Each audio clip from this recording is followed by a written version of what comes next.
मैंने देखा है, पाप भी करते हैं, ड्रिंक भी करते हैं, है ना, बहुत कुछ उल्टे सीधे काम भी करते हैं, और जाके प्रभोज में महीने वाले दिन खड़े हो जाते हैं कि 2 दिन में प्रभोज।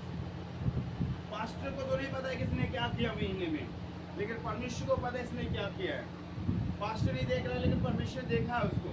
पास्टर तो दे देगा उसको प्रभोज में लेने के लिए आ गया, वो तो दे देगा, लेकिन जो गलत गुप्त में उसने पाप किया, जो उसने ड्रिंक करके अपनी देह को खराब किया, क्वेश्चन साहब कहता है, क्या तुम नहीं जानते तुम्हारी देह परमेश्वर का मंदिर है, और यदि तुम इसे नाश करोगे तो मैं भी तुम्हें नाश करूंगा।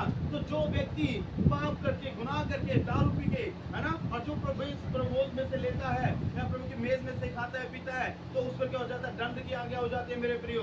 उसके शरीर बीमार, रोगी हो जाता है, उसके शरीर में बीमारियां लग जाती हैं। हालेलुया। उसके शरीर में बीमारियां लग जाती हैं, तरह तरह की बीमारियां जन्म ले लेते हैं, क्यों? क्योंकि उसने गलत तरीके से लिया है, और बीमारियों की वजह से बहुत से लोग इतने निर्बल, इतने रोगी हो जाते हैं कि उनकी मौत भी हो जाती है, और इस संसार को छोड़कर चले भी जाते हैं। हालेलुया। बहुत से लिखे ना, बहुत से लोग में सो भी गए हैं, करें सोने का मतलब वो मर चुके हैं, वो जा चुके हैं इस दुनिया से, जिन्होंने गलत तरीके से प्रभोज को लिया। ये गलत तरीके से हम प्रभु की मेज में शामिल नहीं होना है, इसलिए अपने आप को में जांचना है, परखना है, और तब जाके प्रभु की मेज में शामिल होना है। अगली आज जो पढ़ते हैं स्पष्ट लिखा है, यदि तुम अपने आप को जांचते, अपने आप को जांचते परखते, तो तुम्हारे ऊपर दंड की आज्ञा ना होती है। हालेलुया। यदि तुम अपने आप को जांचते और परखते तो तुम्हारे ऊपर दंड नहीं आता। हालेलुया। लेकिन प्रभु में दंड देकर हमारी प्रार्थना करते, इसलिए कि हम संसार के दोस्त, संसार के समान दोषी न ठहरे। हालेलुया। परमेश्वर इसीलिए हमें दंड देता है, अगर हम गलत तरीके से प्रभोज को लेते हैं, इसीलिए हमें ताड़ना देता है कि वो हमसे प्रेम करता है, और वो नहीं चाहता कि हम संसार की तरह हम भी पापी ठहरे, हम भी दोषी ठहरे, हम भी नरक में जाएं। वो नहीं चाहता, वो चाहता है हर एक विश्वासी, एक व्यक्ति विश्वास करे, मन फिराए, तौबा करे, परमेश्वर विश्वास करे, अपना जीवन प्रभु को दे, बपतिस्मा ले, तौबा करे, और प्रभु में शामिल हो, ताकि उसको अनंत शांति, अनंत जीवन मिले। हालेलुया। सदा का जीवन मिले जो कभी ना खत्म होने वाला है। और वो जीवन कब मिलेगा? जब हम इस शरीर को त्याग कर हम स्वर्ग में जाएंगे, वो सदा का, हमेशा का जीवन हमें मिलेगा, जो जहाँ कभी भी हम मरते नहीं है। हालेलुया। तो मेरे प्रियो, प्रभु भोज में शामिल होने से पहले अपने आप को जांच ले, परख ले कि तुमने कोई गलती तो नहीं की, तुमने कोई गुनाह तो नहीं किया। अगर जाने अनजाने में हुआ तो प्रार्थना करें परमेश्वर से, प्रभु से एक दिन पहले प्रार्थना करें, रात को, अगले दिन सुबह उठकर फिर प्रार्थना करें, फिर सुबह तक भोज में शामिल, ताकि तुम पर दंड की आज्ञा नहीं, तुम पर आशीषों की आज्ञा हो। हालेलुया। तुम बीमारियां, शरीर में बीमारियां लेने के लिए प्रभु ने नहीं चुना, आपके शरीर को बीमारी से आजाद करने के लिए प्रभु ने चुना है। आपको रोग देने के लिए परमेश्वर ने अपने पास नहीं बुलाया, आपको रोगों से छुटकारा देने के लिए, बीमारी से छुटकारा देने के लिए प्रभु ने आपको बुलाया है मेरे प्रियो। हालेलुया। तो ऐसी कुर्बानी कौन दे सकता है, ऐसी कीमत कौन अदा कर सकता है जो प्रभु यीशु मसीह ने की? हालेलुया।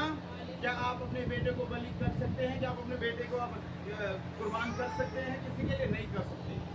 वो भी अपने बच्चों को कुर्बान नहीं कर सकता किसी के भी गुनाह पापों के लिए, लेकिन स्वर्गीय पिता ने अपने प्रिय पुत्र यीशु मसीह को कुर्बान कर दिया, हमारे और आपके गुनाहों से भी छुड़ाने के लिए, आजाद कराने के लिए। हालेलुया।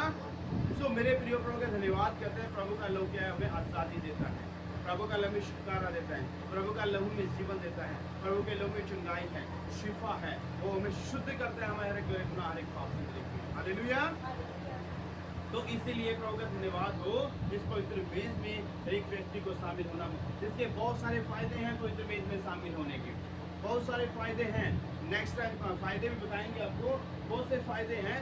एक फायदा ये भी है प्रभु में शामिल होने का, प्रभु यीशु मसीह ने कहा, जो कि मेरे देह में से खाएगा, मेरे लहू में से पिएगा, वो हमेशा के लिए मैं उसके अंदर स्थिर रहूंगा, हमेशा के लिए उसके अंदर स्थिर रहूंगा, और वो मेरे अंदर स्थिर रहेगा। हालेलुया। यदि परमेश्वर हमारे अंदर स्थिर रहेगा, प्रभु यीशु मसीह ने कहा जीवन की ज्योति में, संसार की ज्योति में, जो संसार की ज्योति प्रभु यीशु मसीह, जो ज्योति हमारे जीवन में आएगी, हमारे जीवन से अंधकार खत्म हो जाएगा, वो अंधकार चला जाएगा जो शैतान ने फैलाया हुआ आपके जीवन में, वो अंधकार आपके जीवन से हट जाएगा, क्योंकि वो जीवन की ज्योति संसार की ज्योति आपके जीवन में आ चुकी है। यानी कि प्रभु यीशु मसीह जब आपके जीवन में होगा, तो आपके जीवन में शैतान टिक नहीं सकता, अंधकार की शक्तियाँ टिक नहीं सकती, जादू टोने के बंधन टिक नहीं सकते, कोई दुष्ट आत्मा आपके घर में, आपके जीवन, आपके शरीर में टिक नहीं सकती। हालेलुया। यदि आप प्रभु को लेंगे और प्रभु लेंगे तो आपके शरीर के अंदर जाएगा, और परमेश्वर जब आपके जीवन में, आपके शरीर के अंदर परमेश्वर होगा, तो भला शैतान कहाँ से आएगा? हालेलुया। जब प्रभु यीशु मसीह आपके जीवन में एंटर करेगा तो बीमारियां भागेंगी आपके जीवन को छोड़कर। हालेलुया। बीमारियां भागेंगी आपके जीवन को छोड़कर, आपके शरीर को छोड़कर, आपकी बॉडी को छोड़कर। आपके शरीर में यदि कोई बीमारियां हैं, परमेश्वर का लहू उस बीमारी से आपको आजादी देता है, छुटकारा देता है। इसलिए भी प्रबोध में शामिल होना एक व्यक्ति को जरूरी है। हालेलुया। प्रबोध को लेने से परमेश्वर ने कहा अनंत जीवन तुम्हें दूंगा। प्रभु यीशु मसीह ने कहा जो कोई इस पवित्र मेज में शामिल होगा, प्रबोध में शामिल होगा, जो मेरे देह के मांस में से खाएगा, मेरे लोह में से पिएगा, कह रहा कि मैं अनंत जीवन भी उसको दूंगा। अनंत जीवन मिलेगा उस व्यक्ति को जो प्रबोध में शामिल होता है। और वो अनंत जीवन सदा का जीवन है, हमेशा का जो कभी ना खत्म होने वाला। यानी जब तक प्रभु यीशु मसीह का दूसरा आगमन नहीं होता, हमें तब तक ये करते रहना है। और जब प्रभु यीशु मसीह का दूसरा आगमन होगा और अपनी निष्कलंक दुल्हन को लेने के लिए आएगा, कलीसिया को लेने के लिए आएगा, और जो लेकर जाएगा अपने लोगों को, निष्कलंक दुल्हन को लेकर, कलीसिया को लेकर जाएगा, विश्वासियों को लेकर जाएगा, तो स्वर्ग में उन्हें अनंत जीवन यानी कि सदा का जीवन, जो कभी ना खत्म होने वाला जीवन, जो कभी ना नाश होने वाला जीवन, जिसका कभी अंत ही नहीं होगा, जिसकी कभी मृत्यु ही नहीं आएगी, वो सदा का जीवन परमेश्वर में देगा, जिस पवित्र मेज में शामिल। हालेलुया। सो मेरे प्रियो, प्रभु का धन्यवाद करते हैं, खुदावंद का विश्व की महिमा हो, परमेश्वर के साथ बने रहें, ईमान